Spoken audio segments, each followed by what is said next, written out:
Okay, since you are RES trainer and Yes. you're always facing a lot of new RES candidates who want to be licensed RES Yes. salesperson, maybe you can give 3 advice for aspiring agents. Agents. Okay. I always share in the class that before you even embark into this industry, you should ask yourself if you are truly passionate about serving people. Because whatever that you do, I always believe that it must start with a passion. Because when you love what you do and you do what you love, you will never have to work for another day. And you must be truly passionate about servicing others, adding values to this marketplace. Yeah, don't come in because that you saw your friends or you saw your family, how well they are making, how much money they are making. So money, I know is important, but it's not the primary objective for you embarking into this career, because we are dealing with people. And as a professional RES, I always use this term professional, and then you must really be able to assist your clients in solving their problems, understanding their needs, and then fulfilling their needs. So I think that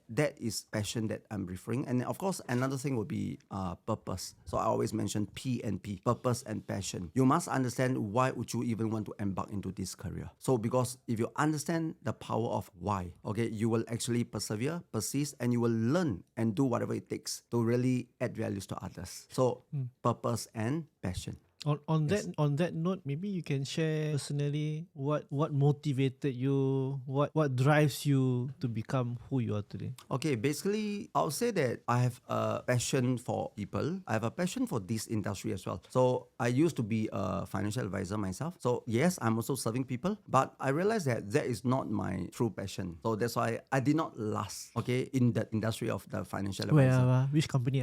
Great Eastern Life. Great Okay, Eastern but anyway, okay, I was there for 7 years. Actually, it's not Wow. too short a time. But the longer that I stay in the industry, I felt that, well, this is not for me. Yeah, I do not have a passion, and I'm only thinking of commission. So I did not do well. Okay, and I actually left the industry after about 7 years. Yeah. What year was that you left? Oh, that was long time ago, even before, way before I joined real estate. Yeah, I think in the early 2000, early 2000. So that was a long time ago already, before I even embarked into this industry. Anybody in particular introduce you to this? Actually, I got to know this industry. Okay, of course, I know about this industry, but it has never struck upon me that I wanted to become a property agent, because back then, property industry is one of the most untrustworthy industry. We are voted as the most con men and women industry. Yeah, really. Really? Because back then, in those days before CA was established, CA was established in 2010. So before that, I was before that era of CA. So anyone can become a property agent. You just have to sit in the class for a week and they give you the license already. So you just learn some fundamentals of real estate, like the type of property, like residential, non-residential property, and then they will give you the license to practice. So anyone can embark into this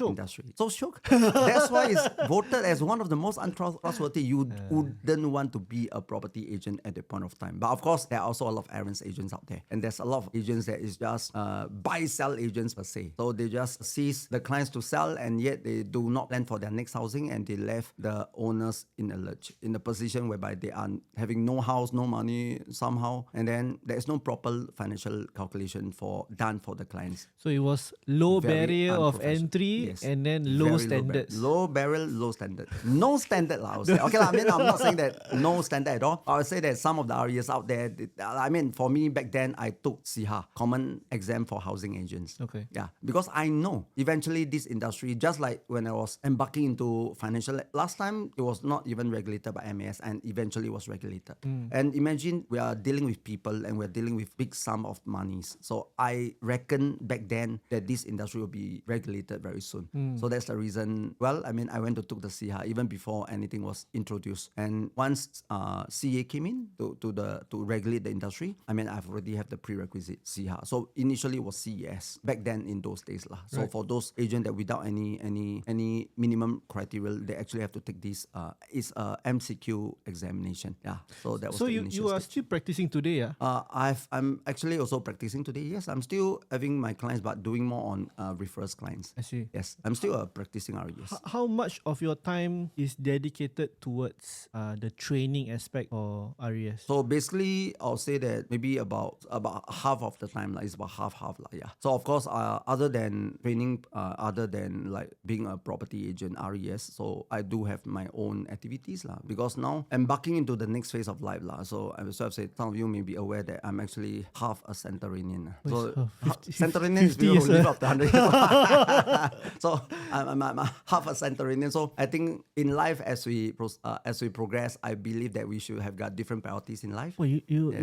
you look so good for your. Yeah. So that's why you have to prioritize our life as we progress in life. So for now, I also spend a lot of times in like giving back to society, and then I also, as I've said, I take care of my own fitness. Okay, because I always believe that being healthy, being fit is not just a responsibility towards others; it's also a responsibility towards yourself. You make me look bad, yeah. No, it's okay. You look good too. You look good too. Okay, because I can still feel the vibrant in you. Yes. Ken, I'm curious. Last time you commando, right? Yeah. Yes.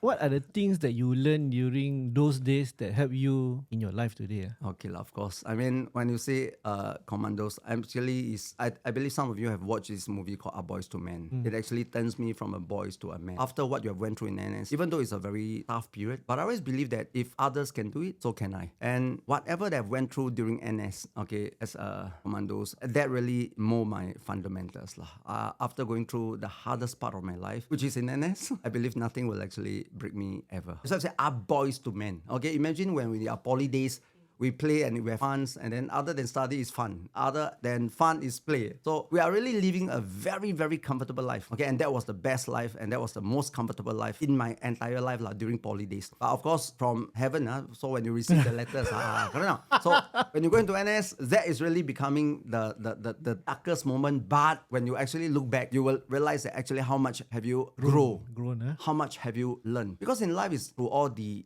challenges, the experiences, the obstacles in our life that makes us a stronger, better, wiser person.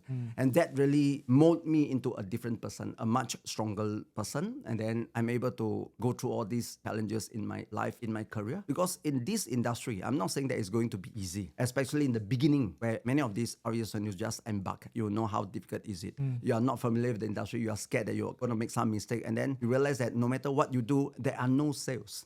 So you have to ask yourself, okay, how desired, how much of commitment that you have that you wanted to embark into this industry, and how much are you ready to learn? Yes. Like most people, they come into the real estate business really for the money lah. Yes. Just like me. I mean, you've seen so many aspiring real Yes. estate agents. You know that their number one motivation is money lah. Yes, And then yes, everything, of course. There are also a lot of like Failure story, of failures, course. right? Yes. Like, I mean, Of course, I tell you, the Pareto laws always states, okay, 20% of the people are making 80% of the money. And it's going to be true for this industry. I'm not going to say otherwise because it's a fact, okay? So, but what I'm saying in this industry is that when people are really ready to walk out of their comfort zone and they are really ready to learn, because you see, very simple, okay? Like some of these EA, they've got awards like platinum, diamonds. So if people can do it, there must be a way. Because in NLP, we always understand excellence can be modeled, success can be replicated if you know the way, if you are willing to do whatever it takes. So there is always a way. We all know the formula to success: hard work, perseverance, persistence, grit, tenacity. But how come some people is not prepared to put in the effort, to pay the price? Because they have not understand the true purpose that they wanted. Why would they want to embark into this industry in the first place? That's why fundamental passion and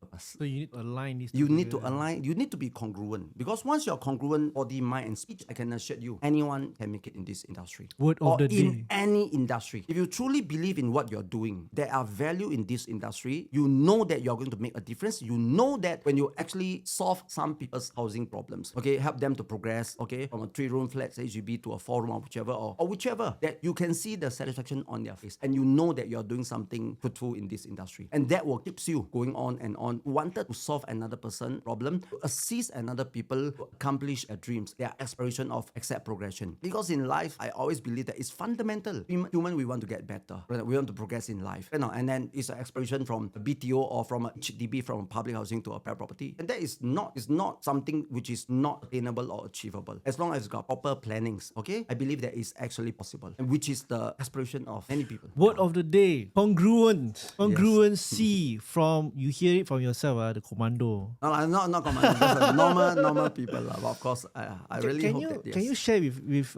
whoever is watching? Yes.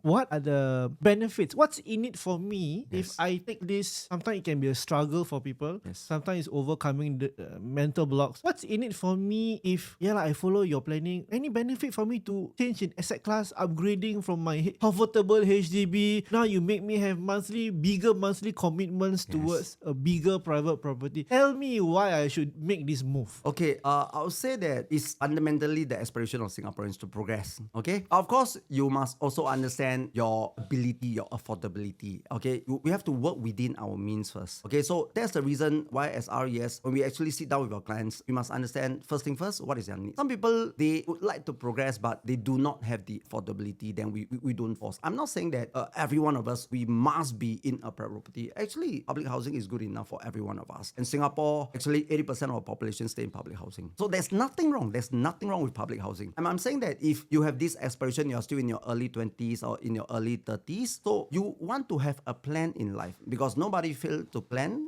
nobody planned to fail, but people fail to plan. So imagine if I have this opportunity to go back in times, I believe that is part of the aspiration of any one of us. If we can afford it, we will do it. But sometimes that we wanted to do it, but we don't know how to do it. That's the reason when RES are there on this marketplace, we can be that assistant to someone who are expired and who are qualified, but they do not know how. Of course, today with all the technology, with all the information, there are so much information online. Okay, but when you really sit down with someone, I believe that is where the values of RES will comes in, that you can actually assist your clients to actually fulfill their aspiration of progressing. So there is no good and bad, but it's just an aspiration of individual. Okay, because anyway, as like mentioned before, 80% of our population actually stay in public housing. There's nothing wrong. Yeah. So I'm in public housing as well. So I've been there, done that. So I've been to a private and then I've actually switched back to a public housing. Could be one of the reasons, close to my family members. And now I'm just one block away from my parents. Yeah. So it's very easy for me to go back to my parents' place, even sometimes for dinner, for lunch, or for a meal, or for catch up lah. So I think every one of us have our own reason, and then eventually, if you can contribute your heart as a RES to actually assist some of your qualified clients, okay, and to show them the option. I think as RES, we are facilitator. So we give information to our clients and let them make a well-informed decision. So we do not push, we do not force upon others, but we give them information. We are facilitator. So that is our positioning. That is my positioning as a RES. On a personal note, why do you choose to stay near your parents? Because you got free meal, of course, free laundry. Okay, of course I'm not saying that, but it's always good. So that as I say, like government is also encouraging closer family, stronger ties by giving you the proximity housing grant. Yes, no. So I believe there's always advantages lah. Okay, that we are staying close to our parents, so that we can actually visit our parents, our families. So closer family. So which is the objective of this proximity housing grant, and I've gotten the proximity housing grant. Hey, I'm curious. Like yes. in a typical class, Yes. These days, Yes. what's the passing rate like? Wow, this one must ask you because all ACP in Singapore do not have this. The school they don't have this statistics lah. Of course lah, but roughly you will get a sense from your students. Hey, Ken, I pass. Oh, Ken, I have to retake. Those kind of informal data kind of thing. Okay. What you say? But I always say that when people ask what is a passing statistics or what is a percentage of a student who pass, I would say that you are the passing statistics lah. Because like you give politically correct answer. Yeah. Because you see, in life it's the same thing. If you were to know, you have that numbers in your mind. If I were to tell you, or if let's say you were to have this number in your mind, that will affect your performance. Imagine, I always like to tell this story. On one stormy night, there was these two person inside a room, one woman, one man. Now, so imagine if you know the statistic even before you start the race. Would you imagine that? Can you finish the race? Would you be the only one that complete the race? I would beg to differ. I believe that you may not be that one already because you say that the odds is only 1 out of 1,000,000 and then the odds are so low. We'll give up in the first place. But why did we not give up? Because we don't know the odds. You just know and you just believe that you are that one that is going to cross the finishing line. And you and I, we are all that only champion that make it through the finishing line. Ladies and gentlemen, Yes. Kent Soo the commando give me the one stormy night. Bring me back to my army days, you know, Yes, one yes. story. No, that one night is even much earlier than your than your army days. It's actually you are so small that you can't even see yourself. I have to use a microscope to see you, and you are that small. So can you remember the night? Nobody can remember the night unless you've got psychic power, lah. Otherwise you cannot go back to the night. Okay, let's ask the Yes. Shefu. Yes, yes. If you can give like the best 3 tips for any new aspiring agents who like highly increase the chance of passing the exam, what are these 3 tips you will give them? Okay. Listen, people, listen. This is what I've mentioned earlier. Okay, first thing first, discover your passion. When you are conducting, when you are learning, when you are preparing for this exam, you must first really start to develop the passion of serving others, serving people. Okay, passion. And of course, purpose. Why would you want to embark into this industry? Why would you want to embark into this industry? Because once you are able to identify this purpose and passion, I can assure you, okay, a purpose can be to bring better life for your loved ones, for yourself. That is a very strong purpose when it comes to family. Don't you agree? I think every one of us have got someone who is very, very close to our hearts. We want to do whatever that we can to give them a better life, to bring food on the table. Of course, in Singapore, I mean, that is not one of the concern anymore because government have provided us with all these basic things in life. So I believe that if you can discover that passion and purpose, nothing is going to deter you from embarking and passing this exam. We are just one step away. We have went through so many examinations in our life. We have went through so much of challenges in our life, and we have overcome them one after another. So if you have made up your mind, just like Hakim, okay, the day when I see you in the class and the day when you are today, giving a lot of values to this industry, giving a lot of good advice, okay, to this marketplace. You started with no knowledge of real estates and you can pass. So it's the same meaning, it's the same outcome that you have put into preparing for this examination because you know there are a bigger purpose out there that you wanted to embark into this industry for the benefit of this industry, for your family, your loved ones, your young ones. Yes. So as long as this student have not answered this purpose question, it's like, lah, siao liao lah, fail lah. Not say xiao liao lah, but as I say lah, it's something that I would really encourage every one of you to actually sit down and identify. It's not just about passing this exam because in life there are so much of examination per se, obstacle, challenges, all these test assessment in our life. Yes, no, till today I've went through so many exams. So I always advise any one of us, okay, you should identify your passion and purpose in life first, because when you identify even the bigger picture, this will be just another part and parcel of life that we are having to go through. No, I 100% agree with you on this note, and it's the very same thing that I actually apply when I was taking the course. Yes. But at the same time, I can also imagine that so many people taking the RES course now don't have any clue what purpose. You know? Actually, it's not that they don't have the clue or they don't have the purpose. Like, it's just that it's not really precise enough. When you really have identified that, when you have really wrote it down, that's why I encourage you all to put it on paper. I put it on board. That is something that you can see. It's visual. And then with that purpose and passion, every day you are reminding yourself. You are reminding yourself, why are you doing this? Why are we going through all this hard work, struggle to prepare for this exam? And we are all adult learners today. You are juggling with your family, you're juggling with your businesses, your full-time job, and then you are still having to prepare for this exam. And some of the learner, the last time when they prepare for exam like RES, could be 30, 40 years ago. I've got learner as young as 70 years old, and they are still able to make it. So I would say that it's always because of the fundamentals, once again, the passion and the purpose. Once you have identified that, I am very sure, because I've seen all these learners have went through all these exams, and that doesn't deter them, that does not stop them, and eventually they pass. Yeah. Yes. Very, very good advice. Come, heart-burning question, students. Friends lah. Okay, I'll not say students lah. We are all friends. Yeah.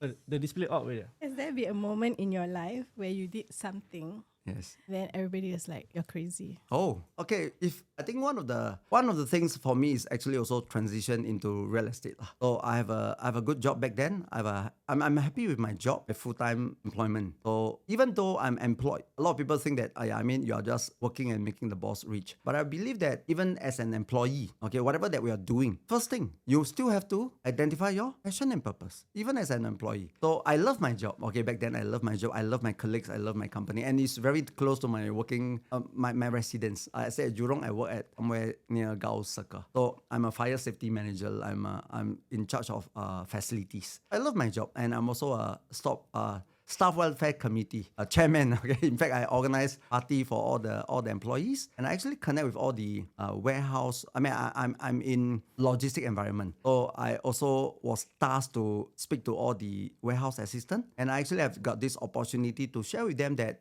they do not just regard themselves as a normal warehouse assistant or a blue collar per se, because if anything they were to mess up in terms of the inventory, or let's say the positioning of all this cargo, it will affect the entire supply chain. So, and I actually have this session to sit down with them and talk to them that actually they are also a value access to the companies and believe in themselves, even though today they are just a blue collar. Because I always believe that when someone believes in what they are doing, they are always creating values for the companies. Eventually, the values will come back to them. And I have this opportunity to speak to them, and I've got this opportunity as a facilities to actually connect with so many people in the companies. And so one of the things that my friends and my family are shocked is that when I wanted to resign from this job and embark and transit into real estate industry, and it's going to be self-employed. And of course, I believe some of us have read this book, Rich Dad Poor Dad. There's this 4 quadrant from ESBI. From employee, we wanted to transit to a self-employed, and then from self-employed to a business owner, and eventually become an investor. So that was my aspiration as well, to transit. Because back then I was in my early 30s. I know that if I do not transit, I do not make this move, I'm going to be at the same company for a long time already. And some of my colleagues, until today, they're still there. Even though I'm 17 years in this industry. So they are still with the same company. I'm not saying that they are wrong staying put. Okay, it's a choice. It's an option in life. So we are humans. We have these options to make decisions. So I choose to stay put. I choose to progress because I know it's something bigger. It's something greater than me being an employee in that company. So when I make the move, actually my families are shocked. My parents asking me, son, are you sure that this is something that you wanted to do? So I did tell my parents, I say, you give me 6 months. Either I fire myself or I fire, or being fired by company, or I fire myself. So that means I will choose which path I wanted to take. Because you were very sure about your purpose and your passion. Yes. Like whatever anybody said, you were not affected by it. Yes. Actually, initially, honestly, when we talk about purpose and passion, honestly, I believe many one of us, initially you cannot identify that first. But as you progress, in life is like you're riding a bicycle. You can only change the direction. You can keep moving when your bicycle is on the move. When you stop your bike, the bike will fall. You will fall from bike. No one, unless you are really a stunt performer, then you can actually control your bike at stationary position. Otherwise, in life, I always believe that you just have to go with the flow first. Because I believe that if this is something that you truly wanted to do, you will find your direction, you will find your purpose and passion eventually. And that it did not took me a long time. In the first 6 months when I was doing part-time, I've already discovered slowly in terms of my passion and purpose. And when I'm meeting more people on the ground, when there's more people that's thanking me for what I'm doing for them as a RES back then, I know I've discovered the true passion of my life and the true purpose of my life. Was that when it clicked, you like, oh, passion and purpose are very fundamental to a person's it's life? fundamentals in everything in life. In whatever things that you're doing, you need not be a RES to discover that. Because once you discovered your passion and purpose, you can align yourself, congruity. You can be congruent so that, as I said, your body, your speech and mind will be in one single direction. That will be that singly focused direction, and nothing will be able to stop you. And the more you are doing it, it will be a very positive cycle, and it will propel you forward like a rocket. And that's how when you have so much of energy, you've got so much of belief in doing something that you're truly passionate with, nothing can stop you. That's what I believe, that in life, and you'll start to glow in your life, and you'll start to influence people on taking the positive path in their life. So even though I've really got this passion in training, and training is not just about perspective, like real estate per se or anything per se. It's about life. That I also believe that when I'm conducting a training, a sharing, I believe that it goes beyond whatever things that us about real estate. Also other things in life perspective. Because in life, we are not just only careers that matters. I believe there is more things like faith, fitness, family, friends, and finance. So this will be the 5F that I would really like to share as well. And it actually comprises of my life. Okay, I'm always following this 5F principle. So which are these 5F? It's like we always meet friends, we give high five. Now, it's very simple. So have this 5F. First F is I've just mentioned. Faith is a very, very strong motivation, and it starts from within. So faith, yes, that's why I'm saying that faith can be spiritual, can be religious. So not necessarily religious. It can be spiritual. Something that you strongly believe in and connect to the higher power. We know that there's this higher power at the universe level, on a higher quantum level. Yes, no. So we can connect ourselves. So of course, for me, Okay, like every year I'll go for a pilgrim. Okay, like our Muslim friends, our Hindu friends, our Christian friends, whichever, the friends, the religion, we have something that you strongly connected with. And that's faith. Something that you strongly believe in. It could be you believe in yourself. You know that you're going to achieve greatness in your life. That is a belief. That is faith. Faith need not to be religion or spiritual. So that's faith. Number two, fitness. Why would I put that as number two position? Because I have mentioned earlier, you do not have the fitness. You do not just bring yourself down, you bring your family down. If I do not take care of my health, I eat rubbish. Okay, I eat like there's no tomorrow. Every night I have supper and then I'm just lazy. I do not want to work out. I just lie on the bed and I'm so every day munching and then watching TV, not doing anything, not exercising. Friend, when I go down with like high blood pressure or high cholesterol, I just went for my blood test. So we must make sure that we are always staying healthy, because when we have the fitness, we can do whatever it takes. We can do the things that we wanted to pursue. Now, if we are down with any symptoms, any illnesses, it will not just affect us. It affects us and the people who love us. And we become sort of like a burden to others as well. So I always believe that as age is catching up, I believe that is also one of the focus. Then followed by family. I've seen how families actually assist people. Okay, like watch this inside Maximum Security. Families support really bring them out and it have make up their mind and they will never go back to drugs again. Because that documentary also inspired me a lot. And I also encourage all my friends to watch Inside Maximum Security. The one regarding the inmates one. You really learn, even for me, I learned a lot from them. Okay, so basically it's family. And of course friends. You need friends and they are positive friends, and we should always mix with friends who can inspire us and to bring out the better version of ourselves. These friends is not just the friends whom we know. Like, you are my friends. Okay, we are BFF, we are best friends forever. These friends also go beyond the friends who are in need. That's the reason I say I will do things like I pay it forward. I always believe that we can make a positive difference to others. So I do regular charity work, connect with the elderly. I go to old folks home, visit all these grandma and grandpa. And then when I see the smile on their face, I can tell you, my friends, okay, every time we think that when we're doing charity, we're helping others. Actually, my friend, are actually so empowering yourself. Yes, because you understand the meaning of love, understanding the meaning of gratitude. You know, okay, you can bring that smile, you can bring the sunshine to someone else. Oh, that is finance. Of course, last but not least, finance. What you love what you do, you'll never have to work for another day, because you'll find something that you are truly passionate about. Once you have discovered that in your life, I can assure you, my friends, okay, we can all move on this path, okay, because we only live once.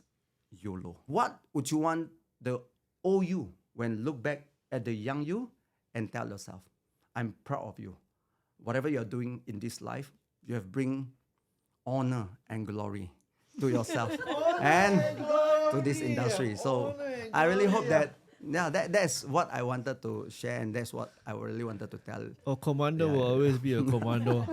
Hey, last question. Okay. Last question. What, apart from whatever that you have shared with us, which was very, very valuable, especially in terms of all the life advices, any other things that come to mind?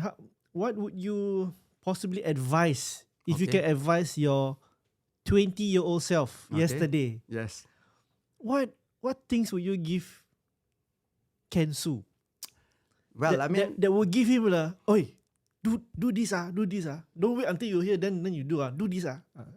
Actually, I was glad that when I was in my young days, I have already connected with many of the positive people and mentors in my life. Because, as I say, I always believe that whatever journey that we have gone through, every part that we have went through in our life is a lesson. It's a lesson learned.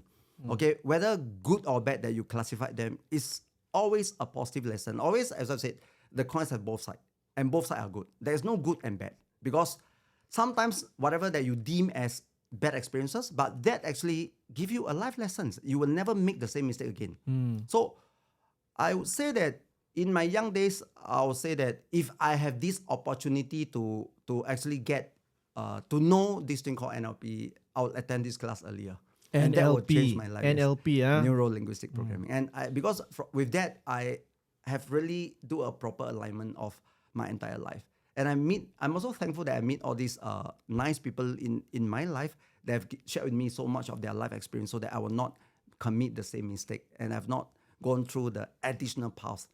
And then I'll tell my young you, okay, as I've said, discover your passion and purpose in life. And then from there, you can even have this proper alignment. But as I've said, we should not have any regrets in our life. Of course, when we look back, okay, you know that every day, okay, you are becoming a better version of yourself. I think that is very important. And every day, ask ourselves, just that 1% of improvement better than the you yesterday. We do not just want to be growing in terms of age, in terms of numbers. We also want to learn in terms of our values, our belief systems.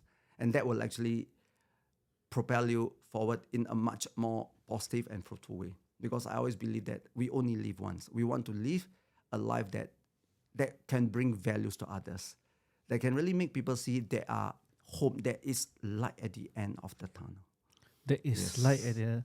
Okay, guys, Yes. thank you very much. I think we have met our 1 hour mark with Kent Soo today. Yes. And really like to thank him again for coming over. And a lot of things I personally learned. Congruency is one. For honor and glory. NLP is another. Yes. I think all these things, and most importantly, the thing that he's been trying to drill us into our heads is must have passion, must have purpose. These two things are. And last but not least, the high five you say every time you meet your friend, Yes, five. high five. Oh, 5 things.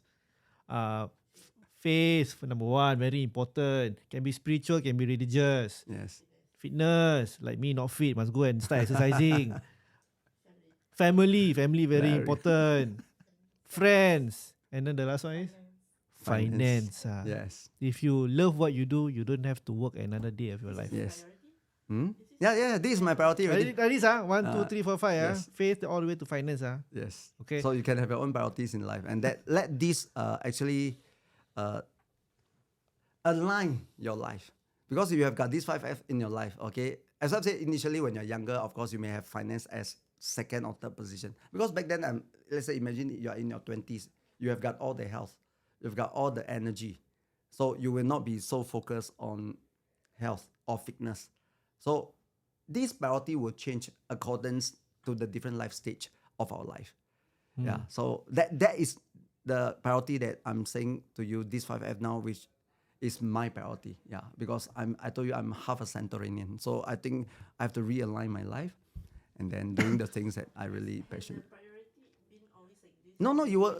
I told you when I'm younger, definitely finance will come earlier. What we will work hard. We will chiong So as you age, then of course the priority will change. If you want to increase your chances of passing your RES and learn under a commando with this kind of mindset, okay, and then on top of that, put another layer of NLP for you, and able to focus and shift your mind into finding what is your passion and your purpose, there is no other place that you can go and find Kent Soo, because he is the anchor trainer at the Tampines branch of RCN.